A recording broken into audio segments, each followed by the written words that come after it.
மகாசிவராத்திரி வரப்போகுது. நீங்கள் ஈஷாக்கு போகிறதுக்கு பதிலாக உங்கள் ஊரில் இருக்க சிவன் கோவிலுக்கு போங்க இப்படி சிலர் சொல்லுவாங்க. ஆனால் நீங்கள் உங்கள் ஊர் சிவன் கோவிலுக்கு போகிறத விட ஈஷாக்கு போகிறது ரொம்ப ரொம்ப முக்கியம். ஏன்னா 10 வருஷத்துக்கு முன்னாடி மகாசிவராத்திரினா வயசானவங்க கோயிலில் போய் முழிச்சு அபிஷேகம் பார்த்துட்டு திரும்பி வீட்டுக்கு வருவாங்க. கிட்டத்தட்ட இப்போ வைகுண்ட ஏகாதசி எப்படி இருக்கோ அப்போ மகாசிவராத்திரி அப்படி தான் இருந்தது. ஆனால் ஈஷா மகாசிவராத்திரியை நடத்த ஆரம்பிச்சதுக்கு பின்னாடி அதை உலகமே கொண்டாடுற மிகப்பெரிய ஆன்மீக திருவிழாவாக மாற்றிட்டாங்க. கிராமி மியூசிக்கல் அவார்ட் நிகழ்ச்சியை பார்த்தவங்களை விட ஈஷா மகாசிவராத்திரியை பார்த்தவங்களோட எண்ணிக்கை அதிகம். போன வருஷம் மட்டும் 14 கோடிக்கு அதிகமானோர் மகாசிவராத்திரியில் கலந்துக்காங்க. ChatGPT ஆப்பை முதல் நாள் டவுன்லோட் பண்ணவங்களை விட ஈஷா தியான ஆப்பை முதல் நாள் டவுன்லோட் பண்ணவங்க அதிகம். ஈஷா மகாசிவராத்திரியை 140 நாடுகளுக்கு மேலே பார்க்குறாங்க. சிவன் அருளை உள்வாங்கிக்கிறாங்க. உலகத்தோட பல மொழிகளில் மொழிபெயர்த்து நேரலையில் மகாசிவராத்திரியை கொண்டு போய் சேர்க்குறாங்க. அதெல்லாம் சரிங்க, பாட்டு போட்டு டான்ஸ் ஆடினா ஆன்மீகம் வந்துருமா? பூஜை தியான அபிஷேகம்லாம் இருக்கா? இருக்குது. உங்கள் கையால் அங்கே இருக்கிற தியான லிங்கத்துக்கு இரவு முழுக்க நீங்களே அபிஷேகம் பண்ணலாம். அது மட்டும் இல்லாமல் ஆதியோகிக்கு கீழே யோகேஸ்வர லிங்கத்துக்கு மகா அபிஷேகம் இருக்குது.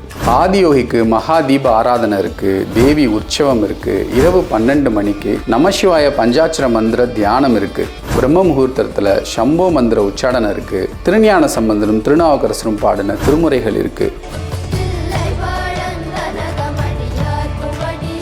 வர்ற எல்லாருக்கும் ஆதியோகி அணிந்திருந்த ருத்ராட்சம் பிரசாதம் இலவசமாகவும் இருக்குது. நம்ம ஊர் நாட்டு மாடுகளோட அணிவகுப்பு இருக்குது. இது மட்டும் இல்லாமல் இரவு முழுக்க மகா அன்னதானமும் இருக்குது. பாத யாத்திரை போகிறதே கஷ்டம். இதில் சில தீவிரமான சிவன் பக்தர்கள் 1000 கிலோக்கும் அதிகமான கனமுள்ள ஆதியோகி தேரையும் இழுத்துட்டு பாத யாத்திரையாக வருவாங்க. இப்படி பல தேர்கள் தமிழகத்தில் பல இடங்களில் இருந்து அன்னைக்கு ஆதியோகி கிட்ட வரும். இந்த பக்தி தீவிரவாதிகளை நீங்கள் பார்க்கணுன்னா மகாசிவராத்திரிக்கு ஈஷாக்கு வாங்க.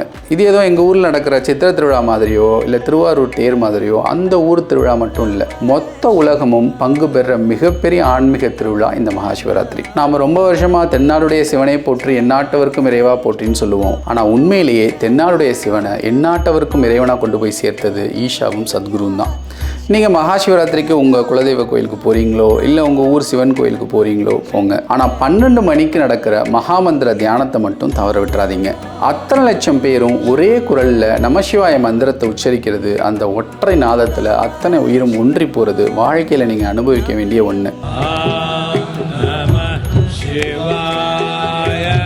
நேராக அனுபவிக்கணும் விருப்பம் இருந்தால் மகாசிவராத்திரி வாங்க, இல்லை நேரலையில் அனுபவிங்க. எப்படியோ மகாசிவராத்திரியில் கலந்துட்டு சிவனருளை முழுமையாக நீங்கள் பெறணும்னு நான் வேண்டி விரும்பி கேட்டுக்கிறேன். மகாசிவராத்திரி நல்வாழ்த்துக்கள்.